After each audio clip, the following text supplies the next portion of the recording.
कोई नौजवान ट्रेडमिल पर दौड़ रहा था, हार्ट अटैक आ गया। अगर किसी व्यक्ति को यह लगे कि उसे हार्ट अटैक आया है, जिनको हार्ट अटैक आता है, क्या वो वाकई में हॉस्पिटल पहुंच पाते हैं? डॉक्टर तक पहुंचा और डॉक्टर ने रूल आउट किया। सवाल यह है कि डॉक्टर तक पहुंच ही नहीं पाया ना पहले घंटे में। तो हकीकत तो ये है कि आप 1 या 2% ही सुन रहे हैं जो डेथ हो रही है। छाती के अंदर दर्द होना, घबराहटी, पसीने, सांस होना, या अचानक ऐसा कमजोरी सा महसूस होना।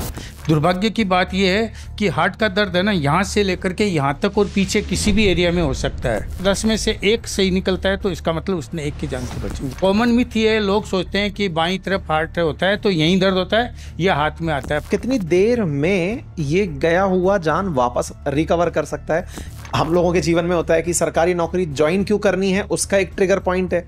छोड़ क्यों देनी है, उसका एक ट्रिगर पॉइंट। जीवन में कुछ बड़े परिवर्तन का एक ट्रिगर पॉइंट होता है। 10 मिनट तक अगर कुछ नहीं हुआ तो फिर तो उसका कोई भी डॉक्टर कुछ करे नहीं होएगा। भारत देश में आज की तारीख में 7 लाख डेथ पर ईयर की तो सडन कार्डियक अरेस्ट से आपके मामा जी की हुई, वैसा मान रहे हैं। अपने उस तरह से सीख लेते तो 2 से 3 लाख लोगों की जान हर साल बच सकती है। देश में सबसे बड़ी गड़बड़ और है दूसरा कि यहाँ एम्बुलेंस का पहुंचने का टाइम बहुत ज्यादा लगता है। ये जाकर के एक शॉक लगाएगा और हार्ट वापस चालू हो जाएगा। अगर सांस चल रहा है तब सीपीआर का कोई मतलब नहीं देना। तो ये दोनों स्थितियों में सीपीआर नहीं देना होता है। जब हार्ट पसलियों के अंदर सुरक्षित है तो वहां तक आपका प्रेशर पहुंच नहीं पाएगा, क्योंकि पसलियां उसे रोक लेंगी। अगर जिंदे आदमी में डाला जाए तो आप कराह उठेंगे, आप नहीं सहन कर पाएंगे। हॉस्पिटल लेकर जल्दी भागूं या खुद इस प्रैक्टिस को करूं, क्या बेहतर करना चाहिए?